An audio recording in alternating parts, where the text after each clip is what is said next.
ওই কুরুক্ষেত্রের মাটি যুদ্ধ হচ্ছে। কে কে যুদ্ধ করছে? কৌরবরা আর পাণ্ডবরা। কৌরব আর পাণ্ডব মিলে যখন যুদ্ধ করছে, আর ওই যুদ্ধভূমিতে কি কি হচ্ছে, কে কখন মারা যাচ্ছে, কে কাকে মারছে, সেটা সঞ্জয় বেশদেবীর কৃপায় ঘরে বসেই দর্শন করে ধৃতরাষ্ট্রকে বলছে। আর ওই কথা আজ ধৃতরাষ্ট্র শুনছে। সঞ্জয় বলছে ওই ভীমের কারণেই দুর্যোধনের উরুভঙ্গ হয়েছে, ওই ভীমের কারণেই দুঃশাসনের মৃত্যু হয়েছে। একজন বাবা যদি শুনতে পায় যে তার সন্তান মারা গেছে মা, তাহলে সেই বাবা জানে তার কত কষ্ট হয়। ধৃতরাষ্ট্র অন্তরে দুঃখ কষ্ট রাগ নিয়ে বলছে, রে আমার তো এক পুত্র মারা যায়নি, ওই ভীমের কারণে আমার শত পুত্র মারা গেছে, ওই ভীমকে আমি নিজ হাতে মারব। কি করেছে মা? ডাক দিয়েছে বিদুরকে, ডেকে বলছে, বিদুর এই মুহূর্তে তুমি ভীমকে আমার কাছে পাঠাও। বিদুর গিয়ে ডেকে বলছে, ভীম মহারাজ ধৃতরাষ্ট্র তোমাকে যেতে বলেছে, তুমি চলো। আমা এই জগতের বুকে কার মনে যে কি চলছে কেউ জানুক আর না জানুক, একমাত্র আমার অনাদির আদি গোবিন্দ তো জানে। তাই গোবিন্দ জানে আজকে যদি ভীম ওই ধৃতরাষ্ট্রের কাছে যায়, আমার ভক্ত তো আর ফিরে আসবে না। তাই গোবিন্দ ভীমকে না পাঠিয়ে পাঠিয়েছে যুধিষ্ঠিরকে। যুধিষ্ঠির এসে আজ ধৃতরাষ্ট্রকে প্রণাম করছে। ধৃতরাষ্ট্র তো জন্মান্ধ, তাই ওই যুধিষ্ঠিরের সর্ব অঙ্গে হাতে বলিয়ে দেখছে। দেখছে অত ভীম নয়, ভীমের শরীর হচ্ছে পাষাণের মতো, মানে পাথরের মতো শক্ত। আর যুধিষ্ঠির তো ধর্মরাজ, নরম কোমল তার দেহ। হাত দিয়ে দেখছে অত ভীম নয়, ও এসেছে যুধিষ্ঠির। ডেকে বলছে, যুধিষ্ঠির তুই এসেছিস? আমি তো ডেকে পাঠিয়েছি ভীমকে, যা তুই গিয়ে ভীমকে নিয়ে আয়। বাবা অন্তরে কিন্তু রেগে আগুন হয়ে যাচ্ছে যে কখন আমি ভীমকে পাবো আর ভীমকে আমি মেরে ফেলবো।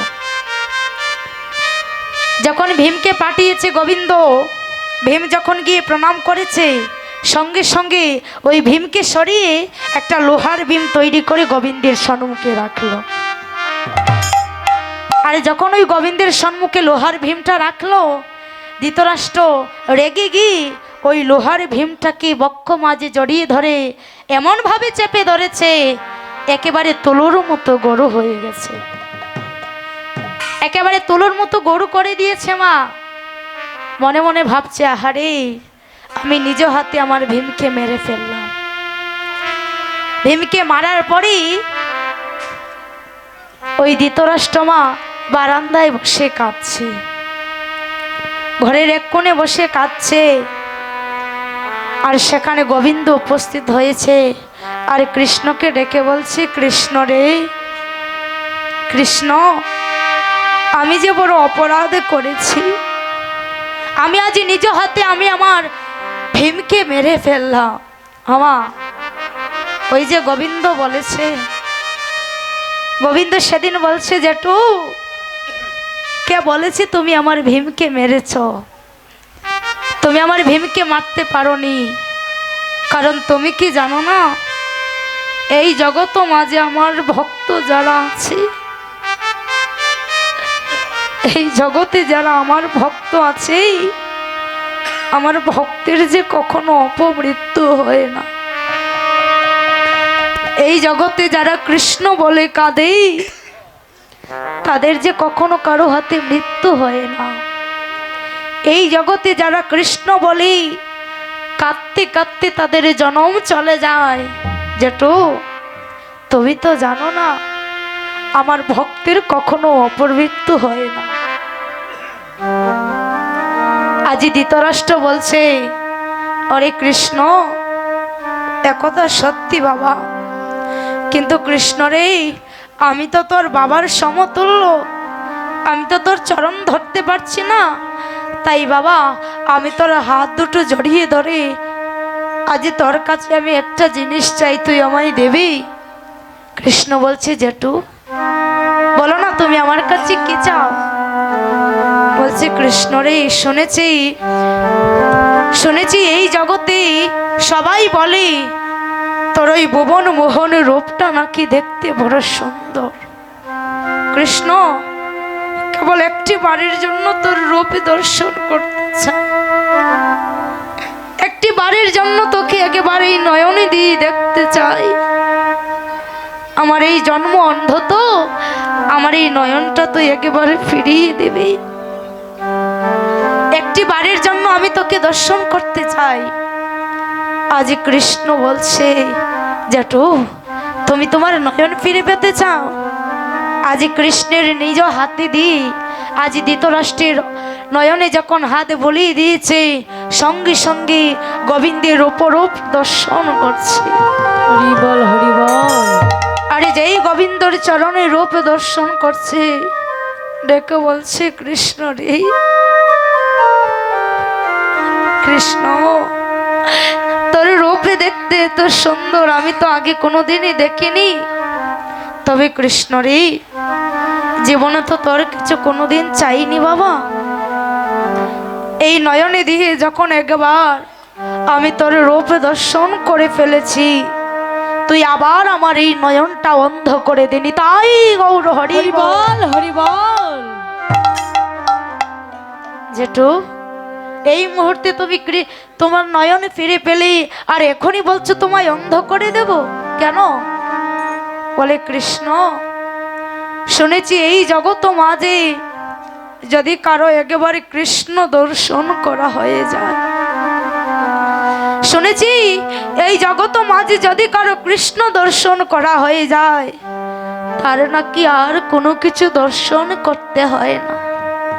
কৃষ্ণ রে, আমি যে তোর রূপে দর্শন করেছি, আমি এই জগতের বুকে আর কিছু চাই না। ওই কৃষ্ণ, তোর চরণে নিবেদন বাবা, এই মানবে জন্ম দিয়েছিস, কোনোদিন তো আমি তোর চরণে সেবা করতে পারিনি। তবে তুই আমার এই আশীর্বাদ কর, যেদিন ওই ভব পাড়ির ঘাটে আমি গিয়ে একা একা দাঁড়াবো, যেদিন এই জগতে আমার আপন বলতে কেউ থাকবে না, যেদিন পাড়ির ঘাটে বসে একা একা কাঁদেব, সেদিন চরণ ছানা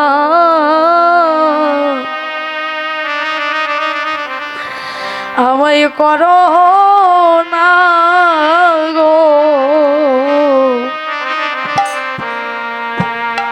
সেদিন চরণ চারণ আমায় করো না গো।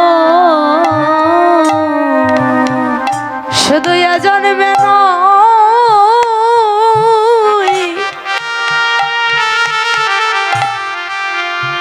শুধু জন্মে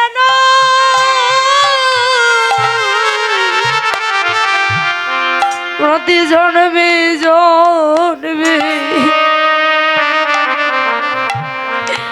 তোমার চরণ চারা আমায় করো না গো। শুধু জন্মে না,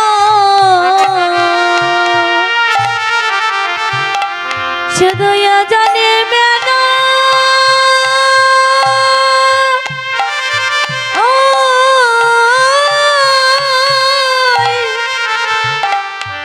প্রতি জন্মে জন্মে কৃষ্ণ রে,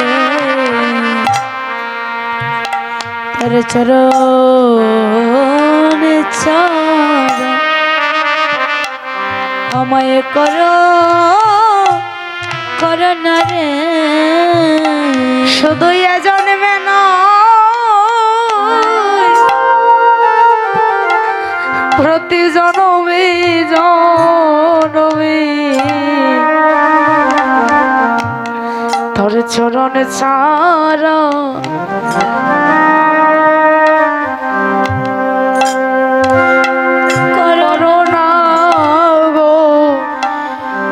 শুধু এ জন্মে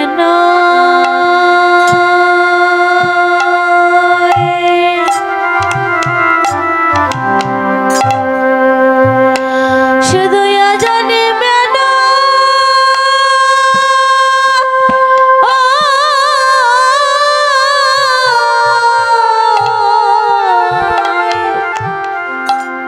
জন্মে জন্মে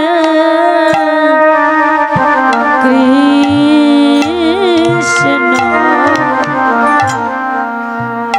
তোমার চরণ ছাড়া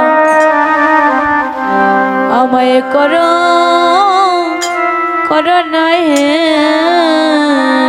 তোমার চরণ বড়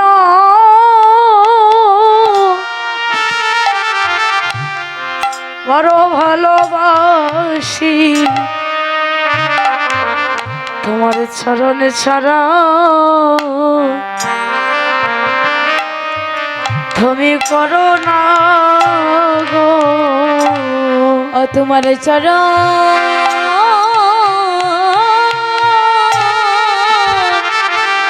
চরণে ভালো ভালোবাসি, তোমার চরণে ছাড়া আমায় করো করো না গো। তোমার চরণ বড় বড় ভালোবাসি, তোমার চরণ ছাড়া তুমি করো না গো। ও তোমার চরণ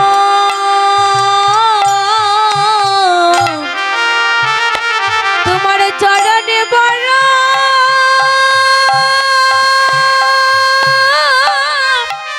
ও ভালোবাসি কৃষ্ণ তোমার চরণ চারা করো করো না হে। অন্ধ ধৃতরাষ্ট্র গোবিন্দের চরণে জড়িয়ে ধরে কাঁদছে আর বলছে, গোবিন্দ আমায় এই আশীর্বাদ করো যেন জন্মে জন্মে তোমার চরণ ছাড়া আমি কখনো হই না, যেন জন্মে জন্মেই আমি তোমার চরণে লাভ করতে পারি।